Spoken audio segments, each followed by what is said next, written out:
नमस्कार दोस्तों, स्वागत है आपका हमारे चैनल पर। आज हम बात करेंगे यूफ्लेक्स लिमिटेड के शेयर की, जिसने हाल ही में स्टॉक मार्केट में जबरदस्त हलचल पैदा कर दी है। कंपनी के नेट प्रॉफिट में साल दर साल करीब 629% की शानदार बढ़ोतरी हुई है। इसके साथ ही स्टॉक ने नया 52 वीक हाई 635 रुपए छुआ है। लेकिन सबसे दिलचस्प बात यह है कि इस तेज रैली के बावजूद दिए गए आंकड़ों के अनुसार यूफ्लेक्स का ट्रेलिंग पीई रेशियो लगभग 6.52 है।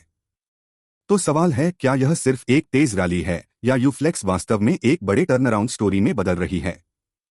आइए इस वीडियो में कंपनी के results, growth drivers, debt valuation और रिस्क्स को आसान भाषा में समझते हैं। Q1 रिजल्ट्स ने मचाया धमाल। सबसे पहले बात करते हैं कंपनी के हालिया Q1 FY 2027 रिजल्ट्स की। यूफ्लेक्स का कंसोलिडेटेड रेवेन्यू साल दर साल करीब 38% बढ़कर 5,397 करोड़ रुपए पहुंच गया। लेकिन असली चौंकाने वाला आंकड़ा ऑपरेटिंग परफॉर्मेंस में देखने को मिला। कंपनी का एबिटडा करीब 92% बढ़कर 9,198 रुपए मिलियन यानी लगभग 920 करोड़ रुपए के आसपास पहुंच गया। इसके साथ ऑपरेटिंग मार्जिन लगभग 17% हो गया, जो कंपनी के लिए पिछले 21 क्वार्टर्स में सबसे ऊंचे स्तरों में से एक बताया गया है। अब आते हैं सबसे बड़े आंकड़े पर, नेट प्रॉफिट। कंपनी का नेट प्रॉफिट पिछले साल की समान तिमाही में करीब 58 करोड़ रुपए था, जो बढ़कर लगभग 423 करोड़ रुपए पहुंच गया। यानी प्रॉफिट में करीब 629% की जबरदस्त ईयर ऑन ईयर ग्रोथ देखने को मिली। यही वह आंकड़ा है जिसने इन्वेस्टर्स का ध्यान यूफ्लेक्स की तरफ खींचा है। आखिर ग्रोथ आई कहां से? अब सबसे महत्वपूर्ण सवाल, क्या यह ग्रोथ सिर्फ एक बार की घटना है? कंपनी के अनुसार पैकेजिंग फिल्म बिजनेस में सुधार इसका एक महत्वपूर्ण कारण रहा। बॉप और बोपेट पैकेजिंग फिल्म्स की कीमतों में लगभग 25% से 35% तक रिकवरी देखने को मिली। इसके अलावा यूफ्लेक्स की इंटरनेशनल ऑपरेशंस भी महत्वपूर्ण भूमिका निभा रही हैं। कंपनी की इजिप्ट और मेक्सिको जैसी इंटरनेशनल कैपेसिटीज से मजबूत योगदान मिला और दिए गए आंकड़ों के अनुसार ओवरसीज ऑपरेशंस ने इंक्रीमेंटल एबिटडा ग्रोथ में करीब 91% योगदान दिया।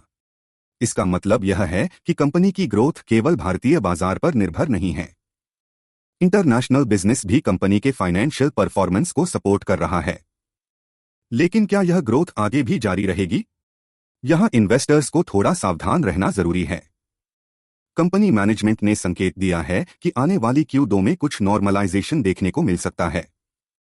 यानी जिस तरह पैकेजिंग फिल्म रियलाइजेशंस ने हाल में तेजी दिखाई है, वैसी ही ऊंची कीमतें आगे भी बनी रहें, यह जरूरी नहीं है। पैकेजिंग बिजनेस में raw material prices, film prices, global demand और इंडस्ट्री साइकिल्स का बड़ा असर पड़ता है। इसलिए एक शानदार क्वार्टर को देखकर यह मान लेना कि प्रॉफिट हमेशा इसी गति से बढ़ेगा, सही नहीं होगा। डेट भी एक महत्वपूर्ण मुद्दा।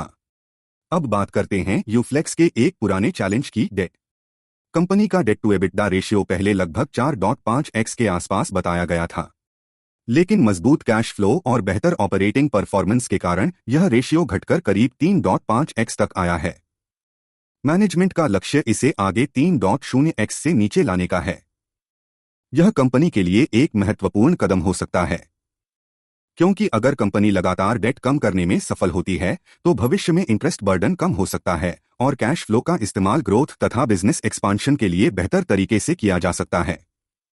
मैनेजमेंट ने फिलहाल डेट रिडक्शन को प्राथमिकता देने की बात कही है, बजाय इसके कि कंपनी इक्विटी बाईबैक पर ज्यादा पैसा खर्च करे। टेक्निकल और वैल्यूएशन की तस्वीर। अब नजर डालते हैं स्टॉक के टेक्निकल और वैल्यूएशन पक्ष पर।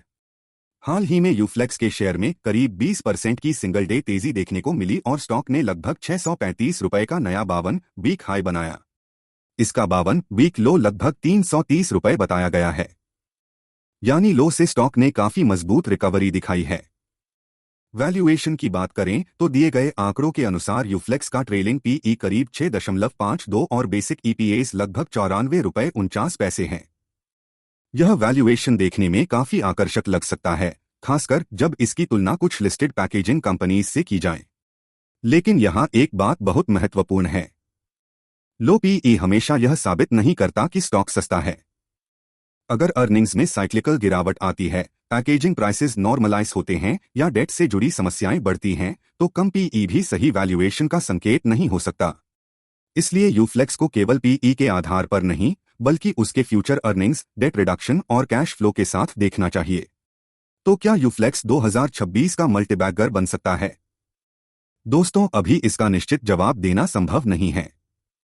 यूफ्लेक्स के पक्ष में कई पॉजिटिव पॉइंट्स जरूर दिखाई देते हैं। मजबूत रेवेन्यू ग्रोथ, प्रॉफिट में जबरदस्त सुधार, बेहतर एबिटडा मार्जिन, इंटरनेशनल बिजनेस का योगदान और डेट रिडक्शन की कोशिश। लेकिन दूसरी तरफ पैकेजिंग सेक्टर की साइक्लिकलिटी, Q2 में संभावित नॉर्मलाइजेशन और डेट अभी भी महत्वपूर्ण रिस्क्स हैं। इसलिए अगर आप लॉन्ग टर्म इन्वेस्टर हैं तो आने वाले क्वार्टरली रिजल्ट्स में सबसे ज्यादा ध्यान profit sustainability, EBITDA margin, cash flow और डेट टू एबिटडा पर देना चाहिए। और अगर आप शॉर्ट टर्म ट्रेडर हैं तो स्टॉक के नए 52 वीक हाई के बाद वॉलेटिलिटी को ध्यान में रखना जरूरी है। तेजी के पीछे भागने के बजाय रिस्क मैनेजमेंट और स्टॉप लॉस का इस्तेमाल करना ज्यादा महत्वपूर्ण है।